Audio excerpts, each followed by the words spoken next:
الحمد لله وكفى وسلام على عباده الذين اصطفى أما بعد أعوذ بالله من الشيطان الرجيم بسم الله الرحمن الرحيم إن الصلاة تنهى عن الفحشاء والمنكر سبحان ربنا رب العزة عما يصفون وسلام على المرسلين والحمد لله رب العالمين اللهم صل على سيدنا محمد وعلى آل سيدنا محمد وبارك وسلم. پیر اسلام کی عمارت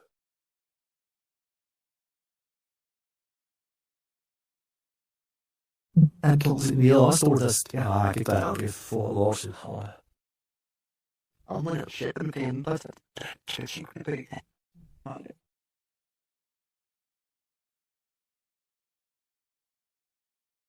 دین اسلام کی عمارت 5 ستونوں پر کھڑی ہے. نبی علیہ السلام نے ارشاد فرمایا بنی الاسلام علی 5. پہلا ہے اس میں ایمان شہادتین اور 4 اعمال ہیں: نماز، روزہ، حج اور زکوٰۃ. یہ جتنے اعمال ہیں یہ سارے دنیا میں فرض ہوئے.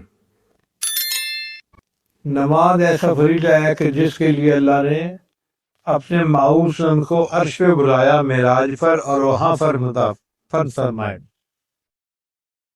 تو اس کی اہمیت اندازہ اس سے لگا لینا چاہیے کہ یہ وہ تحفہ ہے جو رب کریم نے اپنے پیارے حبیب صلی اللہ علیہ وسلم کو عرشوں پہ بلا کر دیا. اس لیے نماز کی بہت زیادہ اہمیت ہے. آپ یہ کہ انسان کے اوپر مشکل وقت ہوتا ہے تو کئی اعمال معاف ہو جاتے ہیں. نماز ایسا عمل ہے کہ عین حالت جنگ میں جبکہ خوف کی کیفیت ہے، دشمن تیر برسا رہا ہے، تلواریں چلا رہا ہے، گردن کٹنے کا ڈر ہے، اس وقت بھی نماز معاف نہیں ہے. شریعت کہتی ہے کہ آدھے لوگ دشمن کا مقابلہ کریں اور آدھے پیچھے ہٹ کے صلاۃ خوف ادا کریں، پھر آگے والے پیچھے آ جائیں اور پیچھے والے آگے آ جائیں. عین حالت جنگ میں بھی جس نماز کو پڑھنا ضروری ہے تو حالت امن میں کتنا زیادہ ضروری ہوگا. اس لیے نبی صاحب نے ارشاد فرمایا کہ اسلام اور کفر کے درمیان فرق کرنے والی چیز نماز ہے. یعنی جو مومن ہے وہ نماز پڑھتا ہے اور جو بے نمازی ہے وہ گویا کفر کی کیفیت میں ہے اور اسے مشابہت ہے اس کی. تو نماز کی پابندی انتہائی ضروری ہے. یہ وہ عمل ہے کہ جس کی وجہ سے قیامت کے دن کثرت سے لوگ جہنم میں جائیں. قرآن مجید میں ہے کہ جہنمیوں سے فرشتے پوچھیں گے کہ کیا تمہیں کوئی ڈرانے والا نہیں آیا تھا کہ تم جہنم میں آ گئے؟ تو وہ جواب دیں گے قالوا لم نک من المصلین، ہم بے نمازی تھے اور بے نمازی ہونے کی وجہ سے ہمیں جہنم میں ڈالا گیا. روز محشر کے جا گزاز بود اولی پرسش نماز بود. قیامت کے دن سب سے پہلے اعمال میں سے نماز کے بارے میں پوچھا جائے گا. نماز اچھی نکلی تو باقی اعمال سے نرمی کا معاملہ ہوگا اور اگر نماز میں کمی ہوئی تو باقی اعمال میں سختی کی جائے گی. اس لیے ہمیں چاہیے کہ ہم نماز کی پابندی کریں اور اس کی فرضوں کو حاصل کریں. حدیث مبارکہ میں ہے کہ جو بندہ فجر کی نماز باجماعت پڑھتا ہے اللہ تعالیٰ سارا دن اس کے کاموں میں اس کی مدد فرماتا ہے. اب غور کریں، اتنی بڑی بات ہے کہ سارا دن کام کرے اور اللہ اس کے مددگار بن جائے، اور یہ چیز حاصل ہوتی ہے فجر کی نماز باجماعت پڑھنے. تو 5 نمازوں کو باجماعت پڑھنا اور اہتمام کے ساتھ پڑھنا انتہائی ضروری ہے. اس کی اپنی برکات ہے. نماز سے انسان کے دل کو سکون ملتا ہے، اس پر جو پریشانیاں ہوتی ہیں وہ گزر جاتی ہیں اور دل اللہ کی یاد کی طرف متوجہ ہو جاتے ہیں۔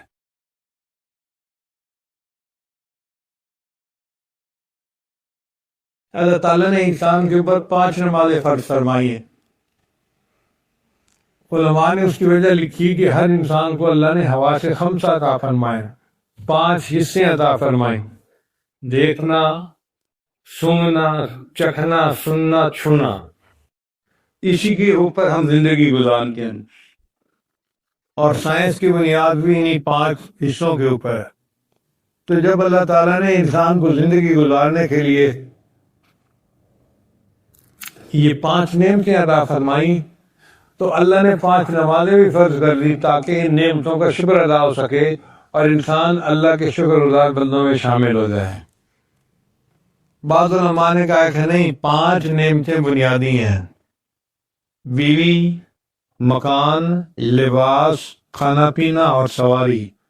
یہ 5 نعمتیں بنتی ہیں، اور ہر انسان ان نعمتوں کا محتاج ہے، اور اللہ نے اکثر کو یہ دی ہوئی بھی ہوتی ہیں۔ تو جب یہ عطا فرمائی ہیں تو ان 5 نعمتوں کا شکر ادا کرنے کے لیے ہمیں 5 نمازیں باقاعدگی کے ساتھ پڑھنی ہیں۔ بعض علماء نے کہا کہ نہیں، 5 مصیبتیں انسان کے اوپر آنے والی ہیں: ایک موت کے وقت کی مصیبت، دوسرا قبر کی مصیبت، تیسرا قیامت کے دن اللہ کے سامنے کھڑے ہونا، میزان کے اوپر اعمال کا تولنا، یہ بھی ایک مصیبت ہے، اور پل صراط سے گزرنا۔ تو ان 5 مصیبتوں کے وقت میں اللہ بندے کی مدد کریں گے اگر بندہ 5 نمازیں باقاعدگی سے ادا کرنے والا۔ سکرات موت میں بھی اللہ آسانی فرمائیں گے، قبر میں بھی آسانی فرمائیں گے، قیامت کے دن کی سختی میں بھی آسانی فرمائیں گے، حساب میں بھی آسانی ہوگی، اور پل صراط سے گزرنے میں بھی آسانی ہوگی۔ اللہ تعالیٰ اس بندے کو بآسانی جنت پہنچا دیتے۔ اس لیے 5 نمازیں باقاعدگی سے پڑھنے کی نیت کر لیجیے، اور اس میں اگر کمی کوتاہی ہوتی ہے تو اس کو ٹھیک کر لیجیے۔ آدمی سوچتا ہے میں یہ کام کر لوں پھر نماز پڑھ لوں گا، نہیں، نماز پہلے، کام بعد میں۔ دنیا کے کام ہوتے رہتے ہیں۔ ہم نے دیکھا ہے کہ عورتوں کی اکثر نماز قضا اسی وجہ سے ہوتی ہے، کبھی مہمان آ گئے ہیں، میں چائے بنا کے دے لوں پھر نماز پڑھ لیتی ہوں، اور جب فارغ ہوتی ہے تو پتہ چلتا ہے نماز کا ٹائم نکلتی بہت ہے۔ تو نماز پہلے پڑھنی چاہیے۔ عورتیں گھروں میں وضو کے ساتھ رہیں اور مسجد کی اذان کا انتظار رہے، جیسے ہی اذان ہو اسی وقت نماز پڑھ لیں تاکہ فریضہ ادا ہو جائے۔ ویسے بھی یہ اصول بنا لیں کہ دنیا کا کام کرنا ہو یا نماز پڑھنی ہو تو ہمیشہ نماز کو مقدم کرے، اللہ دنیا کے کام میں برکت دے دے گا۔ اب سوال پیدا ہوتا ہے کہ نماز کی رکعتیں 2، 3 اور 4 کیوں ہیں؟ 2 فرض، 3 فرض، 4 فرض۔ علماء نے لکھا کہ اللہ تعالیٰ نے فرشتوں کو پیدا کیا ہے، اور فرشتوں کے 2 پر، 3 پر، 4 پر، اولی اجنحۃ مثنی و ثلاث و رباع۔ بعض فرشتوں کے 2 پر ہیں، بعض کے 3 ہیں، بعض کے 4 ہیں۔ ان پروں سے فرشتے ملائے اعلیٰ کی سیر کرتے ہیں۔ اللہ نے مومن کے لیے نماز کی رکعتیں بنا دی، یہ نماز ادا کرے گا، اللہ اس کے بدلے اس کو روحانی شان عطا فرما دیں گے۔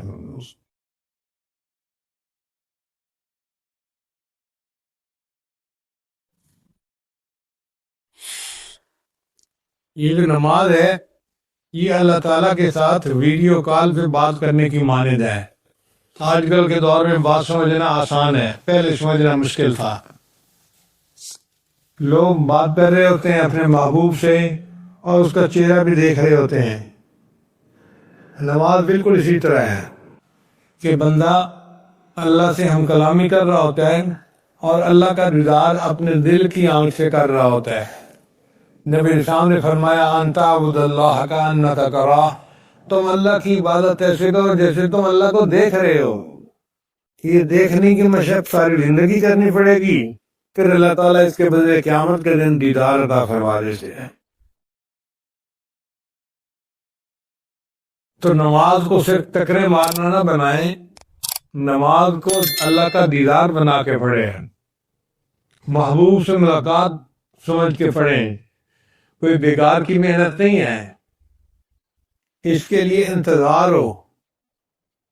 جیسے کسی محبوب سے ملاقات کا وقت ہو تو بندے کو انتظار ہوتی ہے، ایسے ہی مومن فجر پڑھتا ہے تو ظہر کی انتظار، ظہر پڑھتا ہے تو عصر کی انتظار، عصر پڑھتا ہے مغرب کی، مغرب پڑھتا ہے عشاء کی، انتظار ہی ہوتی ہے اس کو کہ کب نیک وقت آئے گا اور مجھے اللہ سے ہم کلامی کا وقت ملے گا۔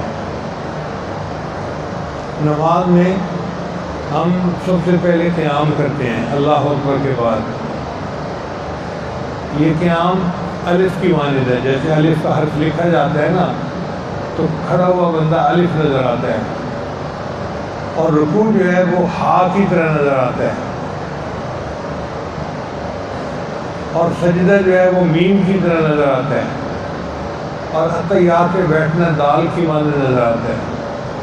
تو رکعت نماز کی ہو رہی ہوتی ہے اور احمد کا لفظ بنتا ہے، اللہ تعالیٰ کو خوشی ہوتی ہے کہ میرے بندے نے میرے محبوب کا نام اپنے جسم سے بنا کے مجھے مزہ دے دیا۔ اللہ کو پیارا لگتا ہے وہ بندہ کہ جو نبی علیہ السلام کے اسم مبارک کی جسم سے تصویر بناتا ہے تو اللہ تعالیٰ خوش ہوتے ہیں۔ اس لیے باقاعدگی کے ساتھ توجہ کے ساتھ نماز کا پڑھنا انتہائی ضروری ہے۔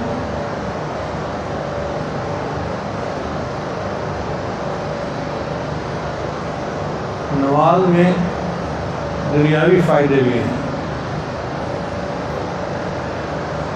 یہ نہیں کہ صرف آخرت میں اس کا اجر ملے گا، ثواب ملے گا، بلکہ نماز پڑھنے والے کو کچھ فائدے دنیا میں بھی۔ ایک تو ٹائم کی پابندی آ جاتی ہے، جو لوگ نماز نہیں پڑھتے ان کے اٹھنے سونے کا بیٹھنے جاگنے کا کوئی پراپر انتظام نہیں ہوتا، کبھی کب سوئے پڑے ہیں کبھی کب سوئے پڑے ہیں۔ مومن فجر کی نماز کے لیے فجر کے وقت اٹھتا ہے، مسجد میں جاتا ہے، پھر ظہر کے وقت جاتا ہے، پھر عصر کے وقت، پھر مغرب کے وقت، پھر عشاء کے وقت۔ یہ جو یار کے گھر کے چکر لگ رہے ہیں یہ انسان کے جسم کے لیے بھی فائدہ مند ہے۔ جو لوگ گھر میں رہتے ہیں ادھر ادھر نہیں ہلتے جلتے تو ان کا جسم بیماریوں کا شکار ہو جاتا ہے۔ تو جماعت کے لیے جانا انسان کے لیے بدنی طور پہ بھی فائدہ مند ہے، صحت کے لیے بھی فائدہ مند ہے۔ اب تو گاڑیوں میں لوگ جاتے ہیں، ورنہ پیدل اگر چل کے جایا جائے تو جانے اور آنے میں انسان کی صحت پہ اچھا اثر پڑتا ہے، ہر قدم کے اوپر ثواب ملتا ہے۔ نبی صاحب نے فرمایا کہ جو بندہ اپنے گھر سے مسجد کی طرف چل کر آتا ہے ہر قدم کے اوپر اللہ اس کو ثواب عطا فرماتے ہیں۔ ہمارے ایک دوست تھے نیو یارک میں، ڈاکٹر تھے، ان کا ایکسیڈنٹ ہو گیا، ان کو گھٹنے کے اوپر چوٹ آئی تو ڈاکٹر نے کہا کہ جی رشین تھراپسٹ کو بلائیں گے، وہ آ کے آپ کے گھٹنے کا علاج کرے گا۔ تو ایک بڑی دنیا کی مشہور تھراپسٹ تھی رشین عورت کی، وہ آئی اور اس نے آ کے اس کے گھٹنے کو دیکھا اور اس کو سمجھایا کہ میں تمہیں کوئی ایکسرسائز بتاتی ہوں تو وہ کر لینا، تمہارا گھٹنا بالکل ٹھیک ہو جائے گا۔ اس نے کیا بتایا کہ پہلے کھڑے ہو جاؤ، پھر رکوع کی حالت سے چلے جاؤ، اور پھر سجدے کی حالت سے چلے جاؤ، پھر اٹھ کے بیٹھ جاؤ، اور کہنے لگی کہ اگر تم دن میں 3 مرتبہ یہ ایکسرسائز کر لو تو تمہارے جوڑ خراب نہیں ہوں گے۔ تو اس نے کہا میں تو 5 مرتبہ یہ کرتا ہوں اور آپ تو ایک دفعہ کہہ رہی ہیں، میں تو 17 رکعتیں پڑھتا ہوں، 20 رکعتیں پڑھتا ہوں، 12 رکعتیں پڑھتا ہوں، میں تو زیادہ ایکسرسائز کرتا ہوں۔ اس نے کہا بس پھر ایکسرسائز اس کی وجہ اب ایکسیڈنٹ ہے، ایکسیڈنٹ کے بعد تم ٹھیک ہو گئے تو ساری زندگی تمہارے جوڑوں کو کچھ نہیں ہو سکتا۔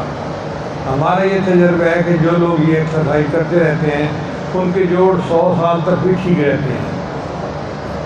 یہ رکوع اور سجود کا جوڑ جو ہے نا اس کے وقت ایکسرسائز ہوتی ہے، یہ کوئی معمولی بات نہیں ہے۔ 100 سال اللہ زندگی دے تو بندے کے جوڑ 100 سال تک بھی ٹھیک رہتے ہیں اس ایکسرسائز کی وجہ سے۔ پھر وضو کے وقت دیکھیے انسان ہاتھ دھوتا ہے، منہ دھوتا ہے، بازو دھوتا ہے، پاؤں دھوتا ہے، یعنی وہ اعضاء جو انسان کے ننگے رہتے ہیں کام کرتے ہوئے، چہرہ ننگا، ہاتھ ننگے، بازو تک آدھے بازو ننگے، پاؤں ننگے، تو ان کو دھونے کا حکم دیا گیا۔ سینیٹیشن کتنی سکھائی شریعت نے۔ آج تو لوگ کرونا وائرس کی وجہ سے ہاتھوں کو دھوتے ہیں 20 سیکنڈ تک، لیکن شریعت نے کہا نہیں، تم 5 مرتبہ دن میں وضو کرو اور اس وضو سے تمہیں یہ سینیٹیشن ہے یہ خود بخود حاصل ہو جائے گی۔ پھر وضو کے اندر مسواک کرنا ہوتا ہے جو سنت ہے، اور اس سے انسان کے منہ کے اندر کی صفائی ہو جاتی ہے۔ ڈاکٹر لوگ کہتے ہیں کہ انسان کی 60% بیماریاں اس کے گندے منہ کی وجہ سے ہوتی ہیں۔ کھانا منہ میں بچ جاتا ہے، اس کو صاف نہیں کیا جاتا تو اس کے اندر بیکٹیریا پیدا ہو جاتا ہے، اور یہ جو دانتوں کے درمیان ہے نا، یہ بیکٹیریا کی چھاؤنیاں بن جاتی ہیں، لاکھوں کی تعداد میں بیکٹیریا اندر چھپا ہوا ہوتا ہے، اور بعض اوقات تو وہ اندر کیڑے بھی پیدا کر دیتا ہے، تو انسان کے دانتوں میں کیڑے پیدا ہو جاتے ہیں۔ شریعت نے کہا کہ نہیں، تم اپنے دانتوں کو صاف رکھو، منہ کو صاف رکھو۔ تو اگر منہ صاف ہوگا تو کھانا کھاتے ہوئے منہ سے جو لعاب نکلے گا وہ پیٹ میں جا کے ہاضمے کا باعث بنے گا اور انسان کی صحت ٹھیک ہو جائے گی۔ ایک ڈاکٹر مجھے کہنے لگا کہ جی میں گرہن کرتا ہوں،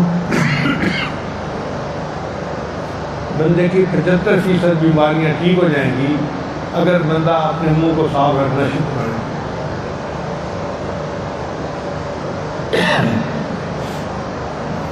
پھر وضو کے وقت ناک میں بھی پانی ڈالتے ہیں تو سائنس کو بھی صفا کرتے ہیں، پھر چہرے کو دھوتے ہیں، پھر ہاتھوں کو اور پاؤں کو دھوتے ہیں، تو وضو کر کے بندہ فریش ہو جاتا ہے۔ آپ کسی دن بہت تھکے ہوئے ہوں، آپ اٹھ کے وضو کر لیں، آپ محسوس کریں گے کہ وضو کرنے کے بعد ایک انرجی آپ کے اندر آ گئی ہے، ایک تبدیلی آپ کے اندر آ گئی ہے۔ نبی اسلام نے فرمایا الوضوء سلاح المومن، کہ وضو مومن کا ہتھیار ہوتا ہے۔ تو ہتھیار بندہ اگر اپنے پاس رکھ لے تو اللہ تعالیٰ کی حفاظت ہوتی ہے۔ پھر نماز جو ہے وہ تو اللہ تعالیٰ کی طرف سے خصوصی انعام ہے، خصوصی ایک نعمت ہے جو اللہ نے عطا فرمائی ہے۔ آپ دیکھیں، ہم صبح نماز کے شروع میں پڑھتے ہیں الحمدللہ رب العالمین، نماز کے شروع میں پڑھتے ہیں سبحانک اللہم، اے اللہ آپ سب عیبوں سے پاک ہیں، آپ میں کوئی کمی نہیں، کوئی کوتاہی نہیں، کوئی عیب نہیں، کوئی نقص ہے ہی نہیں آپ کے اندر، آپ کامل ہیں۔ سبحانک اللہم وبحمدک، اور اللہ ساری تعریفیں آپ کے لیے ہیں، تعریفوں کا اصل حقدار اللہ ہے۔ اور یاد رکھیں کہ دنیا میں کوئی بندہ کسی چیز کی بھی تعریف کرے، یہ تعریف حقیقت میں اللہ کی طرف لوٹتی ہے۔ کیوں؟ کہ اللہ نے اس چیز کو پیدا کیا ہے۔ بیوی خاوند کی تعریف کرے تو یہ تعریف اللہ کی طرف لوٹے گی جس نے اس کے خاوند کو پیدا کیا۔ خاوند بیوی کی تعریف کرے تو یہ تعریف اللہ کی طرف لوٹے گی جس نے اس کے لیے بیوی بنائی۔ ہم پھل کی تعریف کریں تو یہ اللہ کی طرف تعریف گئی کیونکہ اللہ نے اس کو پیدا کیا۔ مکان کی تعریف کریں تو یہ اللہ کی طرف جائے گی کیونکہ اللہ نے مکان بنوایا۔ تو ہر چیز کی جو مخلوق ہے، تخلیق کرنا، یہ اصل میں خالق کی تخلیق، خالق کی تعریف ہوتی ہے۔ تو تعریف کا اصل حقدار اللہ ہی ہے، اور ہم کہہ رہے ہوتے ہیں سبحانک اللہم وبحمدک وتبارک اسمک، اور اللہ آپ کا نام بڑی برکت والا ہے، وتعالی جدک، اور اللہ آپ کی بزرگی بہت بڑی ہے، ولا الہ غیرک، اور آپ کے سوا کوئی معبود نہیں، معبود عبادت کے لائق فقط آپ ہی ہیں۔ یہ اتنا پیارا کلام ہے کہ اگر بندے کو ترجمہ آتا ہو نا اور وہ نماز میں پڑھ رہا ہو تو کئی مرتبہ ایسے محسوس ہوتا ہے کہ جیسے انسان ان الفاظ کو پڑھتے ہوئے اس کا منہ بوسے لے رہا ہے. زبان پہ بار خود آیا یہ کس کا نام آیا کہ میرے نطق نے بوسے میری زبان کے لیے. ایسا کلام ہے کہ پڑھتے ہوئے انسان کو محسوس ہوتا ہے فزیکلی کہ جیسے نطق جو ہے وہ زبان کے بوسے دے رہا ہے کہ تو اپنے اللہ کی تعریف اتنے پیارے الفاظ میں کر رہا ہے. سبحانک اللہم و بحمدک و تبارک اسمک و تعالی جدک و لا الہ غیرک. پھر اس کے بعد ہم فاتحہ پڑھتے ہیں اور یہ جو فاتحہ ہے نا یہ قرآن مجید کا اوپننگ چیپٹر ہے. نبی اسلام نے ارشاد فرمایا اللہ نے جتنا ساری امتوں کو عطا کیا کتابوں میں علم وہ سارا کا سارا قرآن مجید میں آ گیا. اور جو علم اللہ نے قرآن مجید میں دیا وہ سارا کا سارا سورہ بقرہ میں آ گیا. اور جو علم اللہ نے سورہ بقرہ میں دیا وہ سارا کا سارا سورہ فاتحہ میں آ گیا. اب یہ دیکھیں سورہ فاتحہ 7 آیات ہیں مگر پورے قرآن مجید کا نچوڑ ہے. کیسے نچوڑ بنتا ہے ہمیں پتہ ہی نہیں. تو ہم نماز کا مزہ کیا لیں گے جب ہمیں پتہ ہی نہیں کہ سورہ فاتحہ کے اندر معارف کیا ہیں, اسرار و رموز کیا ہیں. آپ غور کیجئے کہ سورہ فاتحہ اتنی اہم ہے کہ نبی صلی اللہ علیہ وسلم نے فرمایا لا صلاۃ الا بفاتحۃ الکتاب. سورہ فاتحہ پڑھے بغیر نماز ہوتی ہی نہیں. اگر کوئی مفرد نماز پڑھنے والے ہیں تو اس کو فاتحہ خود پڑھنی پڑے گی, اور اگر امام ہے اور وہ اونچی آواز سے پڑھتا ہے تو پیچھے مقتدی کو سننا پڑے گا. پڑھی تو جائے گی نا, سنی تو جائے گی نا. تو فاتحہ اتنی ضروری, ہر رکعت میں اس کا پڑھنا ضروری. آخر اس کی اہمیت کیا ہے, اس کے اندر وہ کون سا مضمون ہے جو اللہ کو اتنا پسند ہے کہ اللہ نے فرمایا کہ تم اس کو ہر رکعت کے اندر پڑھو.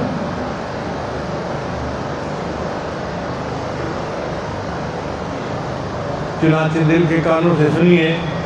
آج آپ کو سورہ فاتحہ کے اسرار و رموز کے بارے میں کچھ بات پیش کر دیں کہ سورہ فاتحہ کے اندر 7 آیات ہیں.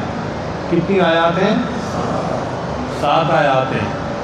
3 آیات پہلی الحمدللہ رب العالمین الرحمن الرحیم مالک یوم الدین, یہ 3 آیات ہیں اور یہ تینوں کا مضمون ملتا جلتا ہے, ثنا ہے اللہ کی.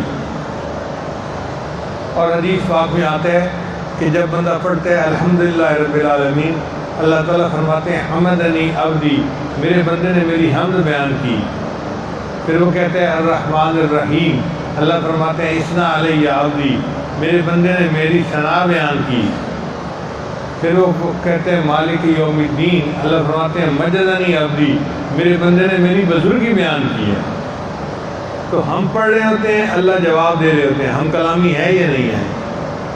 سبحان اللہ.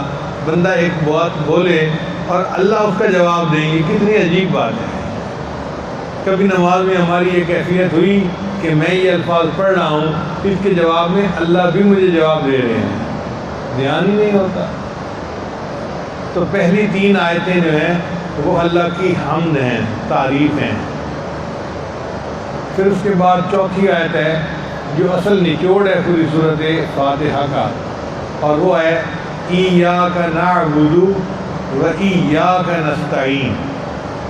ایاک نعبد کا مطلب ہے اللہ ہم تیری ہی عبادت کرتے ہیں اور تجھ سے ہی مدد مانگتے ہیں.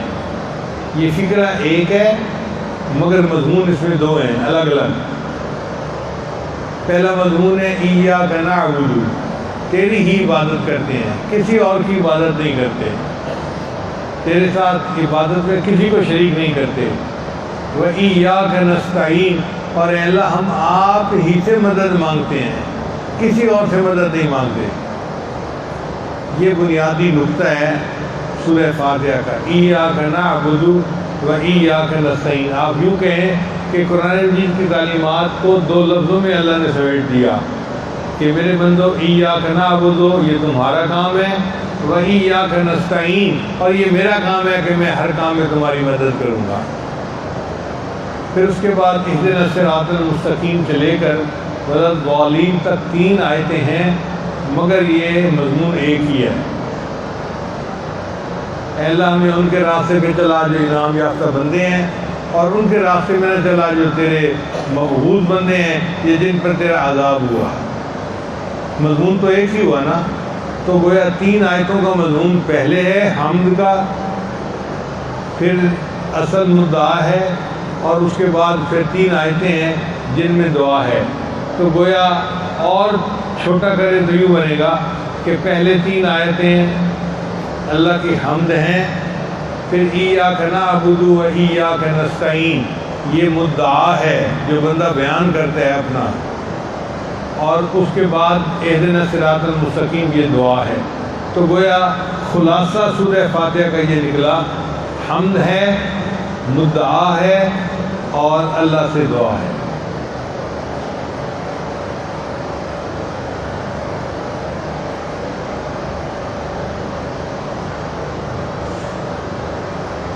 پھر اس کے بعد قرآن مجید کی تلاوت ہم کرتے ہیں، اور تلاوت کے بعد رکوع میں جاتے ہیں۔ اب رکوع میں اللہ کے سامنے جھک جاتے ہیں اور سبحان ربی العظیم پڑھتے ہیں۔ اللہ نے اپنے حبیب صلی اللہ علیہ وسلم کو حکم فرمایا فسبح باسم ربک العظیم، اے میرے حبیب صلی اللہ علیہ وسلم آپ اپنے رب کی عظمت بیان کیجیے۔ تو نبی علیہ الصلوۃ والسلام کی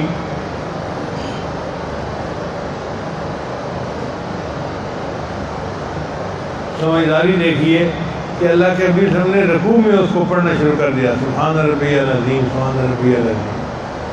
پھر دوسروں کو اللہ کا ہے سبح اسم ربک الاعلیٰ، یہ بھی اللہ کا حکم ہے، سبح جو ہے یہ امر کا صیغہ ہے۔ تو نبی علیہ السلام نے سجدے میں اس کو آیت کو اختیار کر لیا۔ ہم سجدے میں پڑھتے ہیں سبحان ربی الاعلیٰ، سبحان ربی الاعلیٰ۔ تو یہ قرآن کی آیتیں ہیں، لیکن ہم ان آیتوں پر عمل کر کے اللہ کی تصویر کر رہے ہوتے ہیں اور اللہ اس سے راضی ہو جاتے ہیں۔ تو سجدے میں پڑھا سبحان ربی الاعلیٰ، اور رکوع میں پڑھا سبحان ربی العظیم۔ حدیث پاک میں آتا ہے کہ مومن جب سجدے میں ہوتا ہے تو اللہ کے سب سے زیادہ قریب ہوتا ہے۔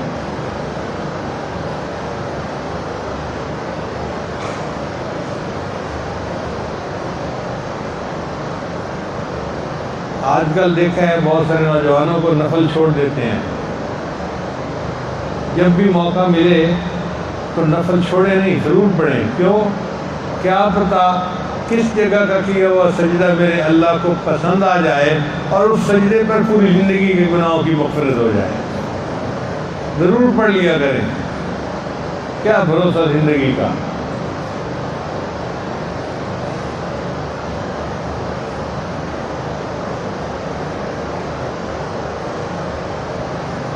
میں نے پلکوں سے در یار پہ دستک دی ہے، یعنی پلکوں سے آنسو ٹپ ٹپ گرتے ہیں نا، تو وہ کہتا ہے کہ یہ محبوب کے دروازے پہ تھپ تھپ کی آواز آ رہی ہے۔ میں نے پلکوں سے در یار پہ دستک دی ہے، میں وہ سائل ہوں جسے کوئی صدا یاد نہیں، اور میرے اوپر اللہ کی محبت کا ایسا غلبہ ہے کہ مجھے یہ بھی یاد نہیں کہ میں نے مانگنا کیا ہے، بس اللہ کے سامنے کھڑا ہوں اور نماز پڑھ رہا ہوں۔ آؤ ایک سجدہ کریں عالم مدہوشی میں، کون کہتا ہے کہ عاصی کو خدا یاد نہیں۔ آؤ ایک عالم مدہوشی کا سجدہ کرے اللہ کے سامنے، اللہ کی محبت میں ڈوب کر، تاکہ اللہ آپ سے راضی ہو جائے۔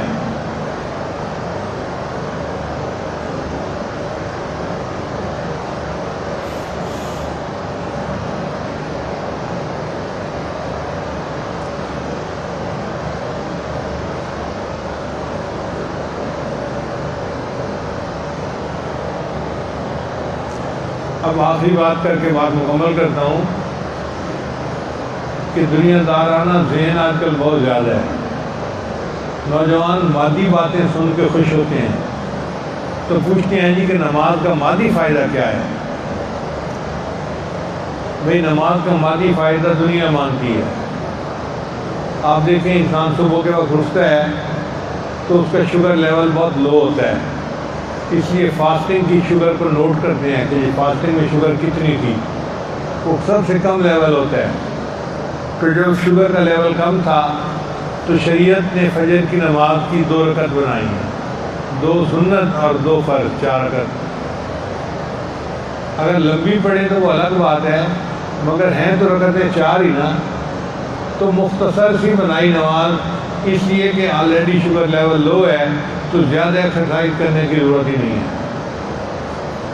پھر ہم نے 11-12 بجے دوپہر کا کھانا کھایا اور ہماری شوگر پھر شوٹ کر گئی اوپر، تو اللہ تعالیٰ نے ظہر کی نماز 4 رکعت نہیں بنائی، 12 رکعت بنائی۔ یا اللہ فجر کے وقت تو 4 رکعت سے کام بن گیا تھا، اللہ فرماتے ہیں کہ اس وقت لیول تھوڑا تھا، اب یہ جو دوپہر کے وقت روٹی کھائی ہے نا، پراٹھا کھایا ہے یا کھانا کھایا ہے، تو اس کی وجہ سے شوگر بہت ہائی ہو گئی ہے، اب اس کو ڈاؤن کرنے کے لیے تجھے ایکسرسائز زیادہ کرنی پڑے گی۔ تو 12 رکعتیں پڑھائیں۔ پھر 12 رکعتوں کے بعد عصر کا وقت آ گیا، تو عصر کے وقت پھر فرمایا کہ اب تم چائے پیتے ہو، عصرانہ اور بسکٹ کھائے تم نے، یا مہمان آئے تھے ان کے ساتھ شربت کا گلاس پی لیا تھا، شوگر پھر تھوڑی ہائی ہو گئی، چلو 4 رکعت پھر پڑھ لو۔ 4 رکعت اگر سنت پڑھو تو وہ آپشنل ہے، زیادہ بہتر ہے، ورنہ کم از کم 4 فرض تو عصر کے پڑھنے ہی پڑیں گے۔ پھر مغرب کا وقت آ گیا، دکانیں بند کیں اور گھروں کو روانہ ہوئے۔ اللہ فرماتے ہیں میرے بندے 7 رکعت بہت ہیں، چنانچہ 3 فرض پڑھے، 2 سنت پڑھی، 2 نفل پڑھے، 7 رکعتوں سے مغرب کی نماز ہو گئی۔ پھر اس کے بعد ہم نے عشاء کا کھانا کھایا۔ اب عشاء کا کھانا کھانے سے شوگر اور اٹھی۔ اللہ فرماتے ہیں میرے بندے اب تمہیں نماز لمبی پڑھنی پڑے گی۔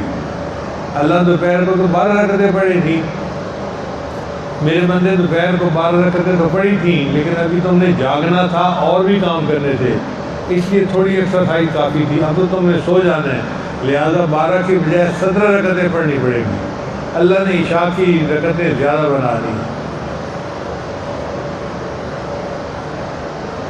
پھر غور کیجئے کہ ہم رمضان شریف میں روزہ رکھتے ہیں تو افطاری کے وقت بھوک لگی ہوتی ہے اور 2-3 گلاس ہم شربت کے پیتے ہیں، روح افزا کے پیتے ہیں، دودھ سوڈا کے پیتے ہیں، کھانا کھاتے ہیں، یہ کھایا وہ کھایا، تو شوگر بہت اونچی چلی جاتی ہے۔ تو شریعت نے کہا کہ دیکھو اب 17 رکعتیں پڑھنے سے کام نہیں چلے گا، اب اس کے لیے اسپیشل محنت کرنی پڑے گی۔ اللہ کون سی محنت کریں؟ میرے بندے 20 رکعت تراویح بھی پڑھو ساتھ، تاکہ تمہارا لیول درست ہو جائے۔ ایک بندہ سفر پہ نکلا، وہ کہتا ہے یا اللہ میں تو سفر میں ہوں، چل رہا ہوں، جا رہا ہوں کام میں، تو مجھے تو زیادہ ایکسرسائز کی ضرورت نہیں ہے۔ شریعت کہتی ہے ہاں نہیں ہے، لہذا ہم تمہارے لیے فرضوں کو ہاف کر دیتے ہیں، تم 4 رکعت کے بجائے 2 رکعت پڑھ لو گے تو تمہاری سفر کی نماز قبول ہو جائے گی۔ تو دیکھو جو شریعت کا حکم ہے وہ بالکل ظاہری طور پر ہماری صحتوں کے مطابق ہے اور سائنس بھی اس کو مانتی ہے۔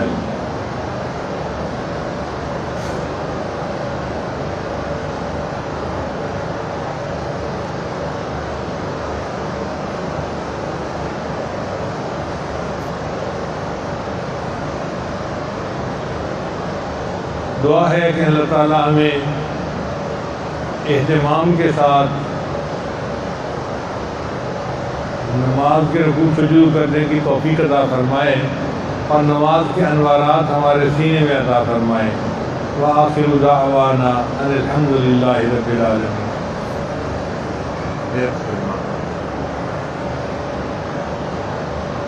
آج چونکہ 14 اگست کا دن تھا، یہ آزادی کا دن ہے، تو ہم نے علامہ اقبال کی ایک نظم پڑھا دی۔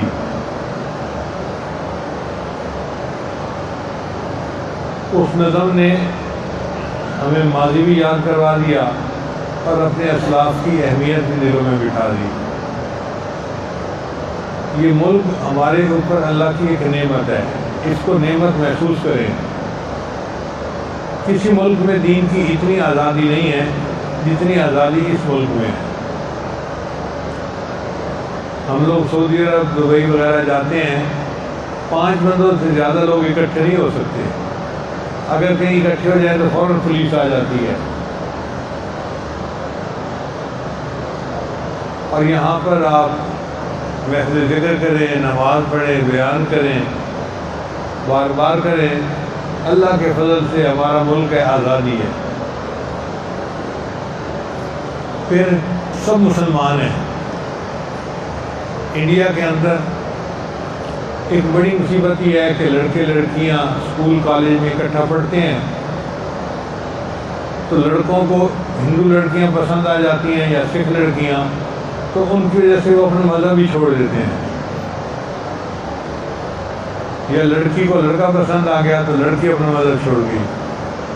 ہمارے ایک بڑے عالم ہیں وہاں کے، میں نے ان سے کہا کہ آپ مجھے سچی بتائیں کہ کتنے % لڑکیاں اپنا مذہب چھوڑ جاتی ہیں شادی کے چکر میں؟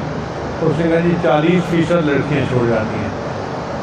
آپ دیکھیں کتنی بڑی مصیبت ہے کہ نوجوان بچیاں وہ شادی کے مسئلے میں کلاس فیلو کو پسند کر لیا، فلاں کو پسند کر لیا، اور 40% اپنا دین ہی چھوڑ جاتی ہیں۔ یہ مسلمانوں کا ملک ہے، الحمدللہ۔ اگر کہیں کوئی پسند کی شادی کرنا بھی چاہتا ہے تو مسلمان مرد کو مسلمان لڑکی ملے گی اور مسلمان لڑکی کو مسلمان مرد ملے گا۔ یہ اللہ کا کتنا بڑا ہمارے اس کے اوپر انعام ہے۔ پھر وہاں پر تو کافر ہوتے ہیں، تو کافروں کے اندر تو پردہ نہیں ہوتا، تو وہاں کی عورتوں کے ہاتھ بازو ننگے، کمر کا حصہ کچھ ننگا، پیٹ ننگا، سر ننگا، چہرہ ننگا، تو ایسے میں نوجوان لوگوں کے لیے اپنی نظر کی حفاظت بڑی مصیبت ہو جاتی ہے۔ ہمارا ملک جتنا بھی گیا گزرا ہے، لیکن پھر بھی کچھ نہ کچھ اس میں دین کی اقدار باقی ہیں۔ آپ دیکھیں کہ کوئی کالج پڑھنے والی بچی وہ نکر پہن کے نہیں جا سکتی گھر سے باہر، اور باہر تو نکر پہن کے جاتی ہیں، ان کی آدھی رانیں ننگی ہوتی ہیں، اور یہ ان کا مہذب لباس ہے۔ یہاں پر اللہ نے ہمیں پھر وہاں پر جمعہ اگر ہوتا ہے تو امام کو لکھا ہوا مضمون مل جاتا ہے جو اسے پڑھ کے سنانا ہوتا ہے۔ ہمارے ہاں ہم مضمون بھی سلیکٹ خود کرتے ہیں، اور پھر جو دل میں آتا ہے شریعت کے مطابق اس کو جمعہ میں بیان بھی کرتے ہیں۔ ہمارے ہاں جو مدارس ہیں اللہ تعالیٰ کی بڑی نعمت ہے، قرآن کی خدمت ہو رہی ہے، دین کی خدمت ہو رہی ہے، تو یہ سب نعمتیں اس لیے ہیں کہ ہمیں اللہ نے ایک ملک عطا فرمایا، لہذا ہم اس بات پہ خوش ہیں کہ اللہ نے ہمیں یہ نعمت دی۔ اس نعمت کی قدر کرنی چاہیے، ملک سے محبت رکھنی چاہیے، وطن سے محبت رکھنی چاہیے۔ ہم اس دھرتی میں پلے ہیں، کھایا پیا ہے، جوان ہوئے ہیں، ہمارے اوپر زمین کا حق ہے۔ ہم یہاں امن قائم کرنے کے لیے کوششیں کریں اور ایک اچھا شہری بن کر رہنے کی کوششیں کریں۔ اللہ تعالیٰ ہمارے اس ملک کو سلامت رکھے، اور اللہ تعالیٰ ہمیں یہاں شریعت و سنت کے مطابق زندگی گزارنے کی توفیق عطا فرمائے۔ وآخر دعوانا ان الحمدللہ رب العالمین۔ ابھی دعا سے پہلے کچھ کلمات پڑھیں گے، بہت سارے لوگ دور دور سے آئے ہیں بیعت ہونے کے لیے، تو یہ کلمات سچے دل کے ساتھ پیچھے پیچھے پڑھتے جائیے۔ بسم اللہ الرحمن الرحیم، لا الہ الا اللہ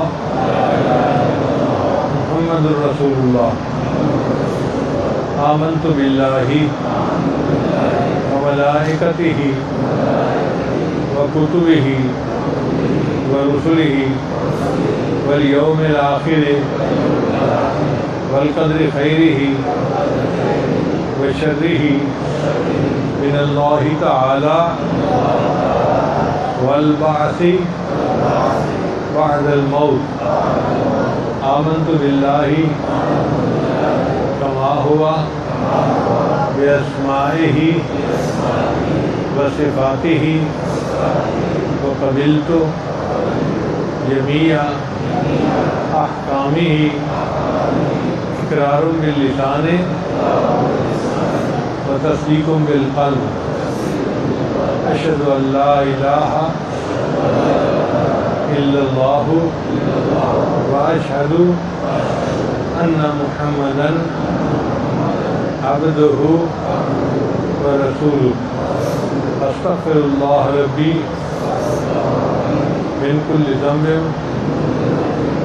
وأتوب إليه برحمتك یا ارحم الراحمین۔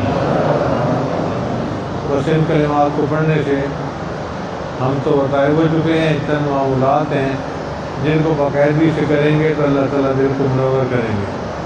پہلا عمل ہے 100 مرتبہ استغفار صبح شام پڑھنا، دوسرا عمل ہے 100 مرتبہ درود شریف صبح شام پڑھنا، تیسرا عمل ہے قرآن مجید کی تلاوت روزانہ کرنا، چوتھا عمل ہے چلتے پھرتے ہر وقت دل میں اللہ کو یاد کرنا، اور پانچواں عمل ہے مراقبہ صبح شام 15-20 منٹ کے لیے کرنا۔ ان اعمال کو کرنے سے دل میں اللہ کی محبت بڑھتی ہے، آپ خود محسوس کریں گے اللہ تعالیٰ کی محبت میں حرارت محسوس ہوگی۔ اللہ تعالیٰ سب کو اپنے مقبول بندوں میں شامل فرمائے۔ جزاکم اللہ۔ السلام علیکم۔